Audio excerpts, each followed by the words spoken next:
At 10, his parents left him at a boarding school and never returned until he was only 10 when his life changed forever. Arman remembered that bright Saturday morning. The sky was clear, the birds were singing, his parents seemed happy. They packed his small suitcase with clean clothes, a few books, and his favorite teddy bear. They told him they were proud of him. His father smiled warmly and said, "You are going to be great here, son. We'll be back on Sunday." His mother kissed his forehead. "Be good, Arman. We will see you very soon." Arman believed them. Hillcrest Academy looked like a castle. Its tall stone walls, large windows, and a beautiful garden. His parents held his hands tightly as they walked up to the front gate. "Remember, we love you," his mother whispered. Oh. Then they hugged him one last time. They smiled and waved as they drove away. Arman stood at the gates waving until their car disappeared down the long road. He missed them already, but he told himself, it's just for a few days. Sunday came. Arman woke up early, put on his best clothes, and waited on the front steps of the school. He watched every car that passed, hoping it would stop for him. No car came. No one showed up. It's okay, he thought. Maybe they are late. But the sun went down, and still, no sign of them. The next morning he asked a teacher, "Will my parents come today?" "They must be busy," the teacher said kindly. "They will come soon." Days turned into weeks. Every Sunday, Arman waited by the gate, his small face pressed against the iron bars. His eyes searched the road, but the car never came. He wrote letters. He gave them to the school office. But no reply came back. No phone calls. No messages. At first, the teachers thought his parents had made a mistake. Maybe they had forgotten a date. Maybe they were sick or busy with work. But when months passed with no word, people began to whisper. Arman still believed. They promised, he told himself. When Arman turned 13, something happened that changed everything. One afternoon, while walking past the staff room, he overheard two teachers talking. "Did you know his parents only paid for 1 year? In cash?" "No new payments after that," one whispered. "They never came back." Poor boy. Arman's heart froze. It was not a mistake. His parents had planned this. They left him behind on purpose. He ran to his room, shut the door, and sat on the bed. His small hands gripped the old teddy bear. Tears filled his eyes. But he didn't cry, not one tear. It hurt too much. Soon after, the school told him he had to leave. There was no more money to pay for him. No one had called. No one was coming. For 3 days he sat in the front office holding his small duffel bag. He watched the door, hoping it would open, hoping his parents would walk in and say, "Come home." But the door never opened for him. Finally, social workers came. They took him away as the gates of Hillcrest closed behind him. Arman felt empty. A part of him shut down forever. He entered the foster system. At first, he hoped life would get better. Maybe someone would want him. Maybe his parents would look for him. But no. He was passed from one house to another. Some homes were kind. Many were cold and crowded. He learned an important rule. Stay quiet. Be invisible. It was safer that way. He stopped talking much.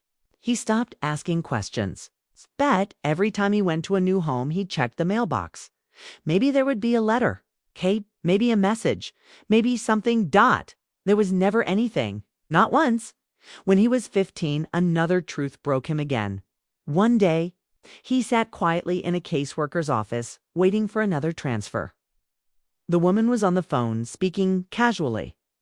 "No, the parents said he's with relatives in Oregon. Must be a paperwork mistake." She laughed softly. Arman froze. It was not a mistake. His parents knew exactly where he was. They told lies. They'd erased him. That night, something inside him changed. The sadness turned into something sharper. He no longer wanted hugs or apologies. Didn't even want answers. He wanted revenge. They had replaced him, built a new life, pretended he was gone. But he had not forgotten. He could not, at 18, Arman went to court alone. He changed his name. No family, no friends. It's just him, signing a new name. It didn't erase the pain, but it gave him power. It was the first thing he chose for himself. He worked hard, got a small scholarship, and started college. Life was not easy. He worked nights at a diner, washed dishes, slept in his car sometimes. But he kept going. He spent his free time learning new skills, how to search public records, trace names, dig through old files.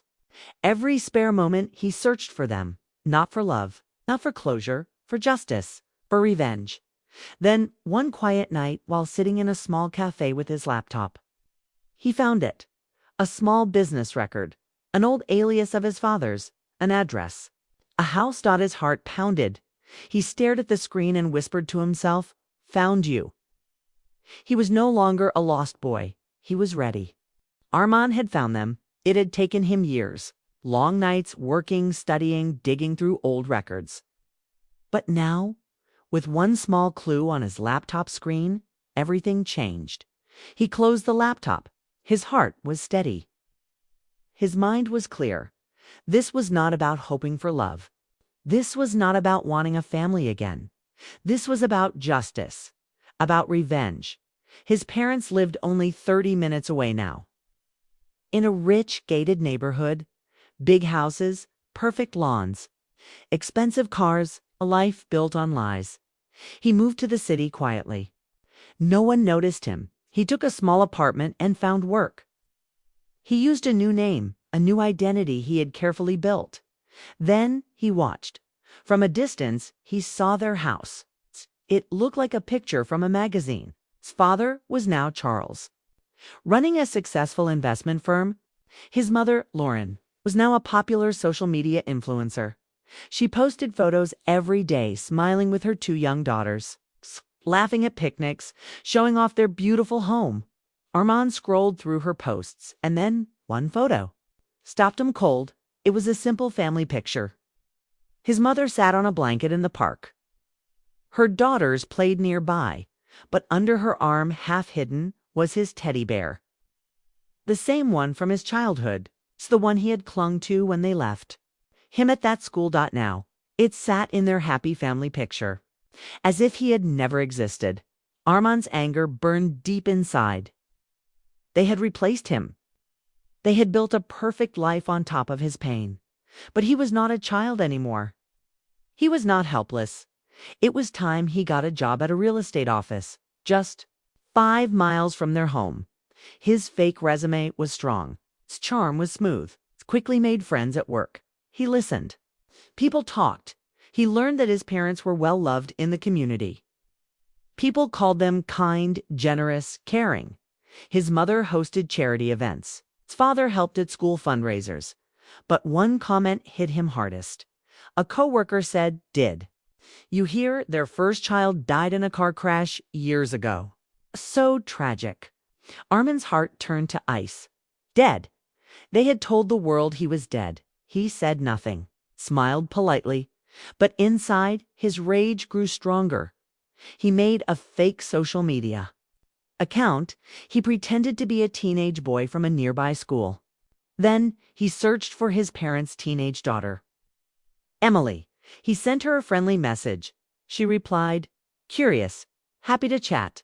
They talked often about school, movies, music. But as they spoke, Arman noticed something. A small nervous habit Emily had. She would touch her neck when she was unsure, like he used to do when he was little. She was his sister, his real sister, and she didn't know the truth. He learned more. Their family life wasn't as perfect as it seemed. His mother drank too much. His father worked late most nights. There were cracks in their happy world, and Arman had a plan. He created another fake account, this time as a lawyer. He sent an email to his parents. The message was short. I know who you are.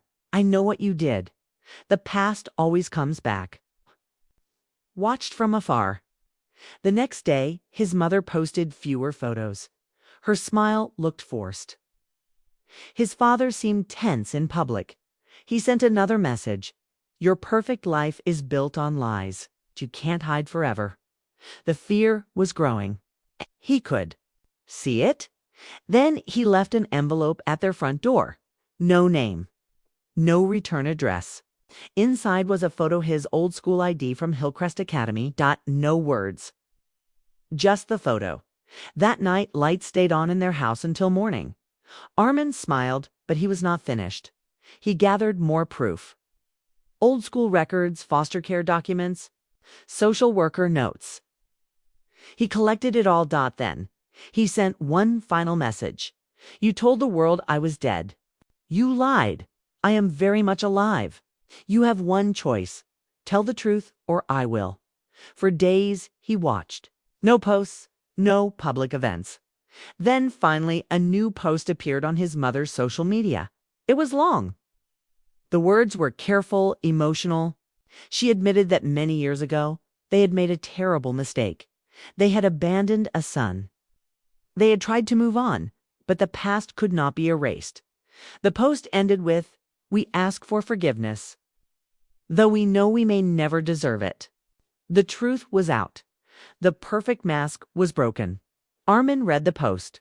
He felt no joy, no relief, only a cold, deep calm.